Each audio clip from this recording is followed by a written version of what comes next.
ጤና ይስጥልኝ የተከበራችሁ አድማጮቻችን እንደምን ውላችኋል። ከትርታ 97.6 ኤፍኤም የትርታ 600 ሀገራዊና ዓለም አቀፋዊ ጉዳዮችን የምንመለከትበት ሰዓት ላይ ነው የምንገኘው። ዕለታዊ የቢዝነስ መረጃዎችንም እንዲሁ እናስደምጣችኋለን። አጫጭር ስፖርታዊ ጉዳዮችንም ታደምጣላችሁ። አብራችሁ እንድትቆዩ በአክብሮት እንጋብዛለን። አብራችሁን ቆዩ። አህመዲን ሸረፋ የትርታ 600ን እያስተናገድኩኝ ከእናንተ ጋር ቆይታ አድርጋለሁ። በቴክኒክ ቁጥጥሩ በሱ ፍቃድ ባልቻ አብሮን አለ። እናንተም አብራችሁን ቆዩ።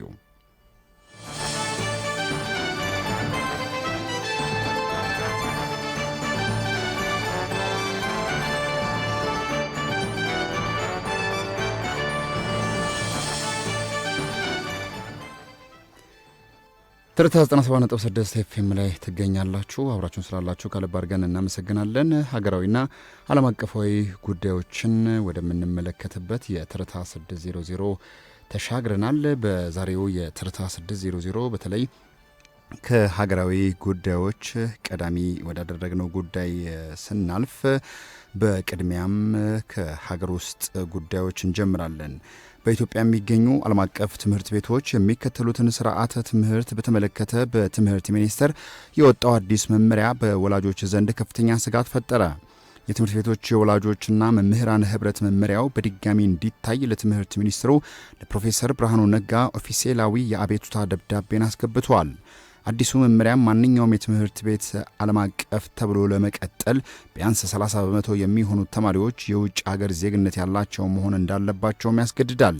ይህንን መስፈርት የሟሟሉ ትምህርት ቤቶች የሚከተሉትን ዓለም አቀፍ ስርዓት ትምህርቶችን አቁመው ወደ ኢትዮጵያ ብሔራዊ ስርዓተ ትምህርት እንዲቀይሩ ታዘዋል። በአሁኑ ወቅትም ካሉት 46 ዓለም አቀፍ ትምህርት ቤቶች ውስጥ ይህንን መስፈርት የሚያሟሉት 6 ብቻ መሆናቸው የተገለጸ ሲሆን ቀሪዎቹ 40 ትምህርት ቤቶች ህልውናቸው አደጋ ላይ መውደቁን ተመላክቷል።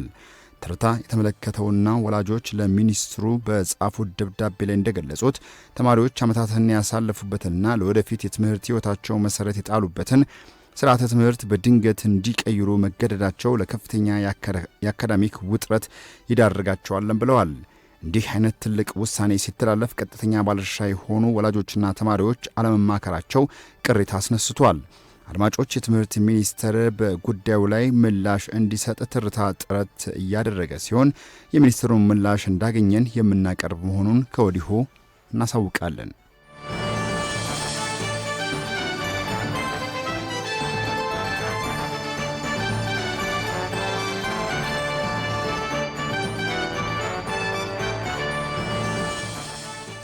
በአዲስ አበባ ከተማ የሚገኙ 225 የመንግስት ቅድመ መደበኛ ትምህርት ቤቶች ጨዋታን መሰረት ያደረገ አዲስ የማስተማር ስነ ዘዴ ሙሉ በሙሉ ተግባራዊ ማድረግ መጀመራቸውን የከተማ ትምህርት ቢሮ አስታወቀ። የቢሮው ምክትል ኃላፊ ጥላዬ ዘውዴ እንደገለጹት ይህ አዲስ አሰራር ከ2017 ዓ.ም ጀምሮ ወደ ተግባር የገባ ሲሆን ዓላማውም የህፃናትን የአእምሮ እድገት ማፋጠን ነውም ተብሏል። በአሁኑ ወቅት በከተማዋ ካሉ 240 የመንግስት ትምህርት ቤቶች ውስጥ 225ቱ አዲሱን ዘዴ የጀመሩ ሲሆን ቀሪዎቹ 15 ትምህርት ቤቶች ደግሞ በዝግጅት ላይ መሆናቸው ተገልጿል። የሰው ልጅ የአእምሮ እድገት 80 በመቶ የሚሆነውን በቅድመ መደበኛ ትምህርት ዕድሜ ውስጥ የሚከናወን በመሆኑ አዲሱ ዘዴ ህፃናት ያለ ጫናና በጨዋታ እንዲማሩ ያስችላቸዋል። ለዚህ አዲስ የትምህርት አሰጣጥ ስኬታማነት ለመምህራን፣ ለርዕሰ መምህራንና ለሱፐርቫይዘሮች አስፈላጊው ስልጠና መሰጠቱንም ትምህርት ቢሮ አስታውቋል።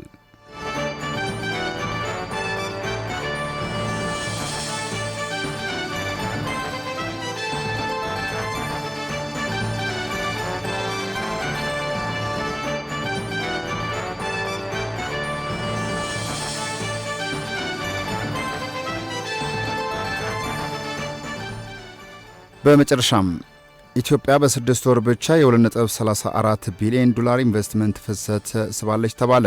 የውጭ ቀጥታ ኢንቨስትመንት ፍሰቱ ከመቼውም ጊዜ በላይ እያደገ ነው ያሉት የኢትዮጵያ ኢንቨስትመንት ኮሚሽን ኮሚሽነር ዶክተር ዘለቀ ተመስገን በእነዚህ 6 ወራት ውስጥ 245 ፍቃዶች መስጠታቸውም ተናግረዋል። ኮሚሽነሩ ይህንን ከባለፈው ዓመት ተመሳሳይ ወቅት ጋር ሲነጻጸር 20 በመቶ ጭማሪ አለውም ብለዋል። በዚህም ኢትዮጵያ በኢንቨስትመንት ፍሰት ከአፍሪካ ሁለተኛ፣ እንደ ምስራቅ አፍሪካ ደግሞ ቀዳሚ መሆን መቻሏን ተናግረዋል። አራተኛው በኢትዮጵያ ኢንቨስትመንት ያደረጉ የኢንቨስትመንት ፎረም ከመጋቢት 17 እስከ 18 2018 ዓ.ም ይካሄዳልም ተብሏል። በፎረሙ የ2.4 ቢሊዮን ዶላር ዋጋ ያላቸው ኢንቨስትመንት ስምምነቶች እንደሚደረጉም ኮሚሽነሩ ተናግረዋል።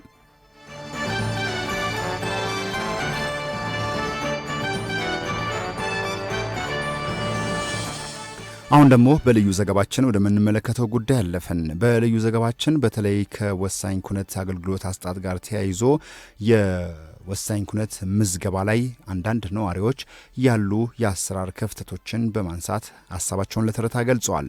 ትርታም ይህንን ጉዳይ በተመለከተ ከሚመለከተው አካል ምላሽ ሰጥቶበት ለዛሬው በልዩ ዘገባችን ከወሳኝ ኩነት ምዝገባና የልደት ካርድን ለማውጣት ካሉ አንዳንድ ውጣ ውረዶችና አስቸጋሪ ሁኔታዎች ጋር አድማጮች ወይም ደግሞ ዜጎች የሰጡትን አስተያየት እንደሚከተለው አዘጋጅተነዋል። ንጉሱ በሪሁን እንደሚከተለው ያቀርበዋል። የወሳኝ ኩነት ምዝገባ ሥራ በአንድ አገር ዜጎች ላይ ከልደት እስከ ህልፈተ ሕይወት የሚከሰቱ ወሳኝ ኩነቶችን በዋነኛነት የልደት፣ የጋብቻ፣ የፍቺና የሞት ክስተቶችን በቀጣይነት በቋሚነትና በአስገዳጅነት የመመዝገብና የማከማቸት እንዲሁም በዋነኛነት ለአስተዳደርና ለስታቲስቲክስ ሥራ መረጃ ፍላጎት የማቅረብ ተግባራትን የሚያከናውን እንደሆነ መረጃዎች ያመላክታሉ። የወሳኝ ኩነቶች ምዝገባ የዛሬውን ቅርጽና ይዘት ለመያዝ በሰው ልጅ ማኅበራዊ ታሪክ ውስጥ በርካታ ዘመናትን አስቆጥረዋል። በኢትዮጵያም የወሳኝ ኩነት አሰራር ለመጀመሪያ ጊዜ የአገሪቱ የሕግ አካል ሆኖ የተደነገገው በ1952 ዓ.ም በወጣ የፍትሐ ብሔር ሕግ መሆኑን መረጃዎች ያሳያሉ። የዜጎች መረጃ ምዝገባ ስርዓትን እውን ለማድረግ ይቻል ዘንድ የወሳኝ ኩነቶች ምዝገባ ብሔራዊ መታወቂያ አዋጅ 760/2004 እና የሚኒስትሮች ምክር ቤት ደንብ ቁጥር 278/2005 በማውጣት የፌዴራል የክልልና የከተማ አስተዳደር ወሳኝ ኩነቶች ምዝገባ ኤጀንሲዎችን በማቋቋም ወደ ሥራ እንዲገቡ ተደርጓል። ትርታ ያነጋገራቸው በአዲስ አበባ ከተማ አስተዳደር የሲቪል ምዝገባና ነዋሪነት አገልግሎት ኤጀንሲ ምክትል ዋና ዳይሬክተር ጥጋቡ ሹመይ እንደገለጹት የወሳኝ ኩነት ምዝገባ አይነቶችን እንዲሁም ያለውን ፋይዳ ያብራራሉ። ወሳኝ ኩነት ምዝገባ የሚባለው በዓለም ደረጃ 10 ኩነቶች ነው ያሉት። በኢትዮጵያ ደረጃ 7 ናቸው። ከ7ቱ 5ቱ ምዝገባ እናደርጋለን። 5ቶቹም ከልደት ጀምሮ ጋብቻ፣ ፍቺ፣ ጉድፍቻ፣ ሞት፣ እነዚህ 5ቱ እንመዘግባቸዋለን። 3 ዋና ዋና ነገሮች ይጠቅማል። አንዲት ሀገር እንደ ሀገር በእቅድ ለመምራት ፖሊሲ ሜክ ለማድረግ ተያይዞ ለማህበረ ፖለቲካ ኢኮኖሚያዊ እቅዶች የሚጠቅም ለስታቲክስ ያገለግላል። ሁለተኛ የህግ ስርዓቱ የፍትህ ስርዓቱ ቀልጣፋና ፍትሃዊ ለማድረግ ይረዳል። ሶስተኛ የአስተዳደራዊ ጉዳዮች ጋር ተያይዞ የወሳኝ ኩነት ምዝገባ ጠቀሜታ ናቸው። የወሳኝ ኩነት ምዝገባ ካደረግክ በኋላ ከምዝገባው የሚገኙ ሌጋል የሆነ ዶክሜንት አለ። ያ ዶክሜንት ነው ለፍትህ ስርዓቱም ለአስተዳደራዊ ጉዳይ የሚጠቅመው። ይሄ ማለት ከልደት ስንጀምር አንድ ህጻን ማንነቱ ማን ነው ከሚለው ጀምሮ ያሉ መረጃዎች እንድትይዝ ነው የሚያደርግህ። የአንድ ህጻን ከህጻንነቱ ጀምሮ እስከ ትልቅ ድረስ ያሉ መረጃዎች መጀመሪያ የሚጀምሩት ከልደት ሰርቲፊኬት ስለሆነ ልደት ሰርቲፊኬት ወሳኝ ነው ለአንድ ሀገር። ለስታቲክስ አገልግሎት ይውላል። ይሄ ማለት አንድ ህጻን ሲወለድ ጀምሮ ምንድን ነው ያለው? እናትየዋ በጤና ተቋም ነው ወይ የወለደችው? ህጻኑ ዶክተሮች ኖቲፋይ ከሚያደርጓቸው ከጤንነቱ ጋር ተያይዞ አይተው ከሆነ ክብደታቸው፣ ቁመታቸው፣ አጠቃላይ ጤናቸው ሁኔታ ኖቲፋይ ይደረጋሉ ህጻናት እንደተወለዱ ወዲያውኑ። ይሄ መረጃ በጣም ነው የሚጠቅመው በእቅድ የሚፈጠሩ ችግሮችን በእቅድ ለመመለስ። ከልደት ጋር ተያይዞ የኛ ሀገር ባህል አሁን ስታዩ በተለይ አዲስ አበባ አይተው ከሆነ አሁን ልደት በብዛት እየሰጠን ያለው ለትላልቅ ሰው ነው። ይሄ ማለት የወሳኝ ኩነት ምዝገባ ስርዓታችን ኋላ ቀር ስለሆነ ነው። ወደዚህ ደረጃ ስላልደረስን ነው። ይህን ልደት ሰርቲፊኬት ይዘው ነው በዓለም ደረጃ እየተጓዝን ያለ ነው። የወሳኝ ኩነት ምዝገባ ስርዓት ነው፣ ራሱ ዘመናዊነት ነው። ለህፃናት የሚገባ ነው። ማንነት ነው። ለፖሊስ መከር ይጠቅማል። ለህግ ስርዓቱ ቀልጣፋና ፍትሃዊነት በጣም መሰረታዊ ነገር አለው። ከወሳኝ ኩነት ምዝገባ ጋር ተያይዞ የሚፈጠሩ ችግሮችን በተመለከተ ላነሳንላቸው ጥያቄ አቶ ጥጋቡ በሰጡት ምላሽ አገልግሎቱን ለማግኘት አስፈላጊ ማስረጃዎች ማሟላት ግዴታ ነው። በተጨማሪም ዓለም አቀፍ ስርዓትና መርህን በተከተለ መንገዶች ማለትም ወቅታዊ፣ የዘገየ፣ ጊዜ ገደቡ ያለፈ በሚል መመዝገብ እንደሚቻል ገልጸዋል። እንደ አቶ ጥጋቡ ገለጻም ተቋማቸው በወሳኝ ኩነት ምዝገባ ሂደት የሚፈጠሩ ችግሮችን ለመፍታት እስከ ወረዳ ድረስ የተከፈቱ ቅጾችን እንደ ማስረጃ እንደሚጠቀም አስታውቀዋል። ህጻናት ከሆኑ ህጻናቶቹ በትክክል እዚህ የተወለዱ ከሆነ እንዳልኩ የወላጆቹ መታወቂያ የታደሰ መኖር አለበት። ከዛ ባሻገር ግን አሁን አገልግሎት እየሰጠን ያለው በፋይዳ ጭምር እንሰጣለን። ምክንያቱም ባለ ጉዳዮችን ወላጆቹ ሳይሆን ህጻኑ ነው ለኛ። ህጻኑ ደግሞ እዚህ የተወለደው ከሆነ ስለዚህ የወላጆቻቸው ማንነታቸው የሚገልጽ ነገር ካገኘን በቂ ነው ብለን የምንወስደው። ስለዚህ ወላጆች ሌላ ማስረጃ እንኳን ያልታደሰ መታወቂያ ከሆነ እጃቸው ላይ ያልታደሰ ፓስፖርት ከሆነ አሁን ጥሩ ነገሩ ፋይዳ አለ። ስለዚህ በፋይዳ ማስረጃ ወይ በፋይዳ ቁጥር ወይ በፋይዳ መታወቂያ የህፃኑን ልደት ማስመዝገብ ይችላል። ማለት ህፃኑ አዲስ አበባ ላይ መወለድ ግን አለበት። የአዲስ አበባ ከተማ አስተዳደር የሲቪል ምዝገባና ነዋሪነት አገልግሎት ኤጀንሲ በዘርፉ የሚነሱ ቅሬታዎችን መልስ ለመስጠት 7533 ነጻ የስልክ መስመርን ወደ ሥራ ማስገባቱን የገለጹት ምክትል ዋና ዳይሬክተሩ በአካልም ቅሬታዎችን ማቅረብ እንደሚቻል ለትርታ ገልጸዋል።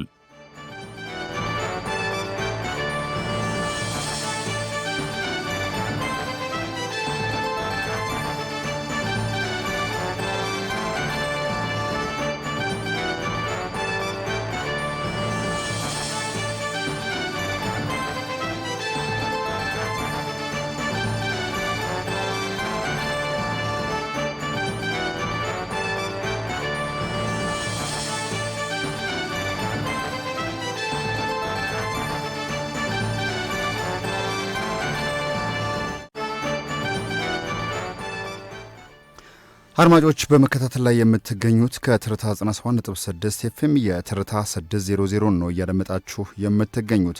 አብራችሁን ስላላችሁ እጅግ አድርገን እናመሰግናለን። አሁን ደግሞ ከውጭ ወዳገኘናቸው ዜናዎቻችን ስናልፍ ቀዳሚ ወዳደረግናቸው ጉዳዮቻችን ነው የምናልፈው። በቀዳሚ ጉዳዮቻችን የምንመለከተው በተለይ ብሪታንያ በሱዳን ተጓዦች ላይ ስላወጣቸው እና ሌሎች ሀገራትን የተመለከተ መረጃ ነው። ዩናይትድ ኪንግደም ከ4 ሀገራት ለሚሄዱ ዜጎች የተማሪዎችን ቪዛ መስጠት ማቋረጧን የሀገር ውስጥ ጉዳይ ሚኒስትር ሻቢና ሙሐመድ ማስታወቃቸው ነው ቢቢሲ የዘገበው። ለአንድ ወር ያህል ቪዛ የማይሰጣቸው ሀገራት አፍጋኒስታን፣ ካሜሩን፣ ሚያንማር እንዲሁም ደግሞ ሱዳን ናቸው። ሀገራቱ እገዳ የተጣለባቸው የቪዛ ስርዓቱን በዝብዘዋል በሚል ውንጀላ ነው።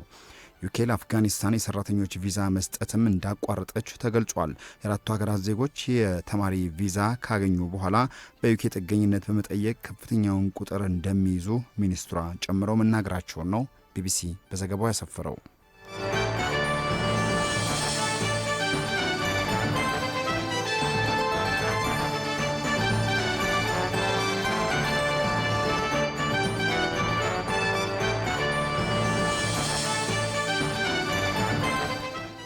በመጨረሻም የኢራኑ ጠቅላይ መሪ አያቶላ አሊ ሐሜኒ ቀብር ስነ ስርዓት ዛሬ መከናወን የሚጀምር ይሆናል ተባለ።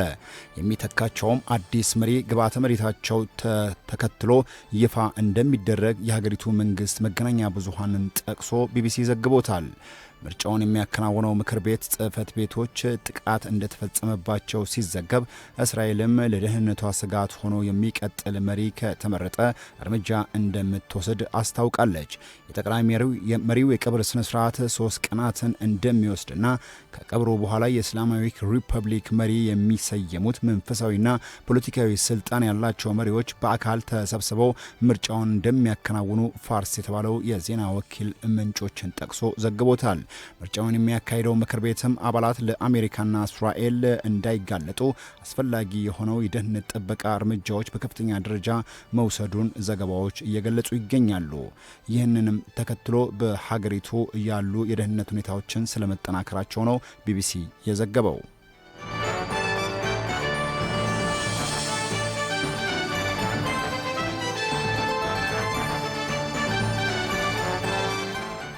አድማጮች በመከታተል ላይ የምትገኙት ትርታ 600 የቀን ዜናዎቻችንን ነው። አሁን በቀጥታ የምናልፈው ወደ ዕለታዊ የቢዝነስ መረጃዎቻችን ይሆናል።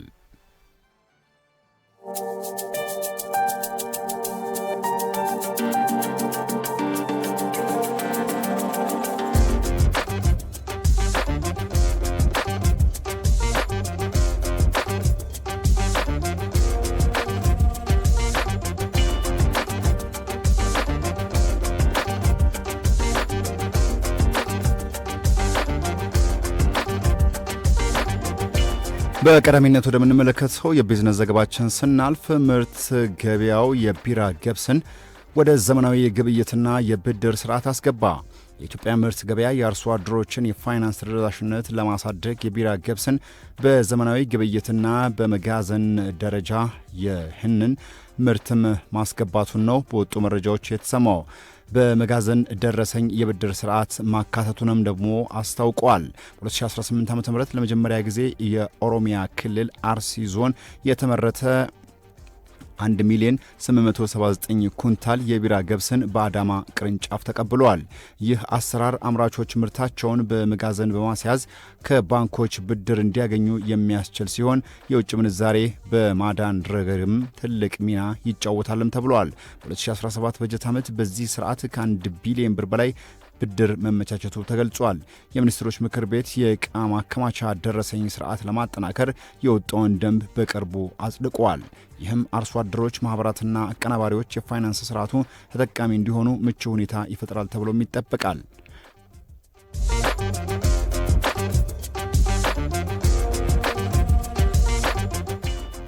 በሌላ የቢዝነስ መረጃችን አራተኛው በኢትዮጵያ ኢንቨስትመንት ያደረጉ የኢንቨስትመንት ፎረም መጋቢት 17ና 18 ቀን 2018 ዓ.ም በአዲስ አበባ እንደሚካሄድ ተገለጸ። ፎረሙን አስመልክቶ የኢትዮጵያ ኢንቨስትመንት ኮሚሽን፣ የገንዘብ ሚኒስቴርና የዓለም ባንክ የጋራ መግለጫም ሰጥተዋል። የኢትዮጵያ ኢንቨስትመንት ኮሚሽን ኮሚሽነር ዶክተር ዘለቀ ተመስገን እንደገለጹት ፎረሙ በኮሚሽኑ በገንዘብ ሚኒስቴርና በአጋር ልማት ድርጅቶች ትብብር የተዘጋጀ ነው ብለዋል።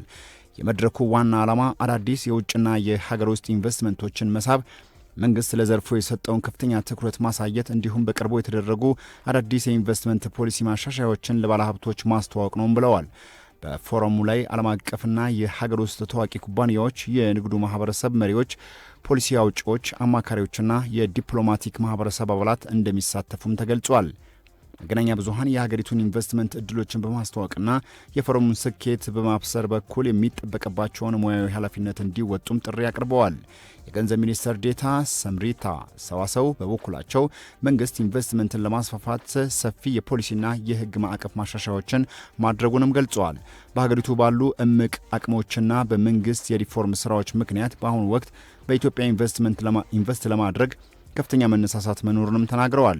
የፎረም በእነዚህ እድሎች ላይ ግንዛቤ ለመፍጠር ትልቅ መድረክ እንደሚሆንም አስረድተዋል። በዓለም ባንክ የኢትዮጵያ፣ ኤርትራ፣ የደቡብ ሱዳንና ሱዳን ዳይሬክተር ሜሪየም ሳሊም እንዳሉትም ከሆነ ኢትዮጵያ ያላትን ከፍተኛ አቅም በመጥቀስ በፎረሙ ለመሳተፍ አሁን ትክክለኛው ጊዜ ነው ብለውታል። ወጣትና እያደገ ያለው የሰው ኃይል መኖሩ ለስትራቴጂካዊ መልክዓ ምድራዊ አቀማመጥ፣ ጠንካራ የግብርና መሰረት፣ እየሰፋ ያለ የኢንዱስትሪ ዘርፍን ዳይሬክተሯ ለኢትዮጵያ ተመራጭነት እንደ ምክንያትም ጠቅሰውታል። በተጨማሪም ኢትዮጵያ በተስፋ ብቻ ሳትወሰን በተግባር የሚታዩ የሪፎርም እርምጃዎችን እየወሰደች በመሆኗ አድናቆታቸውን አቅርበዋል።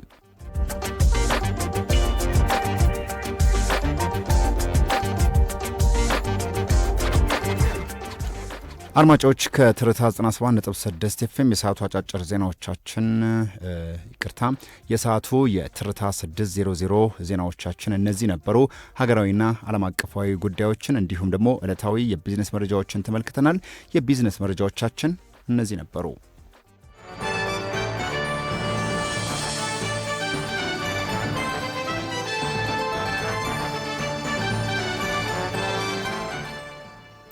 የትርታ 600ን ስትከታተሉ ነበር ቆይታ ያደረጋችሁት። አህመዲን ሸረፋ እያስተናገድኳችሁ። ትርታ 600ችን በዚሁ አብቅቷል። የጣቢያ ስርጭታችን እስከ እኩለ ሌሊት 6 ሰዓት ድረስ መደመጡን ይቀጥላል። መልካም ቀን እንዲሆንላችሁ ተመኘሁ። ጤና ይስጥልኝ።